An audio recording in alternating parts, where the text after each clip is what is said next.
अस्सलाम वालेकुम प्यारा दोस्तों, आऊं आहियां तव्हांजो भाउ जमील मेमण।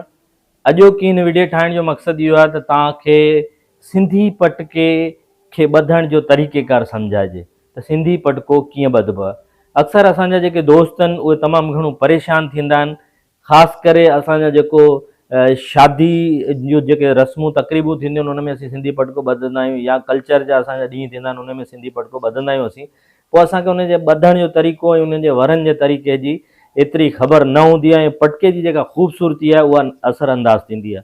त अॼु तव्हांखे आउं हिन वीडियो में सम्झाईंदुसि त सिंधी पटको कहिड़े तरीक़े सां ॿधो वञे थो।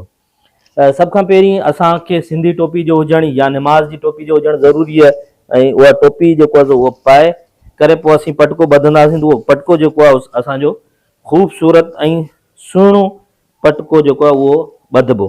त अहिड़े तरीक़े सां कपिड़े खे सेट करिणो आहे असांखे। कपिड़े खे सेट करण खां पोइ हिन खे असीं ॿधण जो अमल जेको आहे उहो शुरू कंदासीं। त वीडियो खे तव्हां जेको आहे गौर सां ॾिसिजो त तव्हांखे ख़बर पए त सिंधी पटको जेको आहे उहो कहिड़े तरीक़ेकार सां ॿधिजे थो।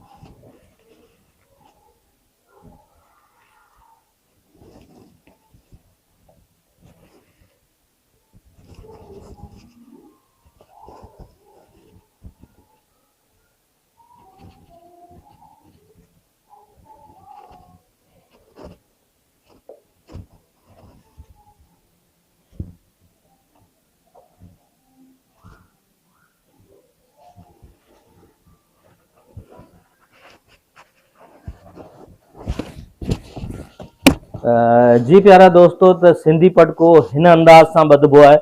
हिन खां अलावा सिंधी पटके ॿधण जा ॿिया बि खोड़ सारा तरीक़ा आहिनि जेके मुख़्तलिफ़ ॿियनि वीडियोज़ में तव्हांखे हिन जो ॿियो तरीक़ो ऐं टियों तरीक़ो उहो बि सम्झाइण जी कोशिशि कंदुसि। ऐं तव्हां ई जेको आहे उहो कमेंट्स में ॿुधाए सघो था त सिंधी पटको कीअं ॿधो आहे ऐं पटके जी ख़ूबसूरती केतिरी थी आहे। Thank U.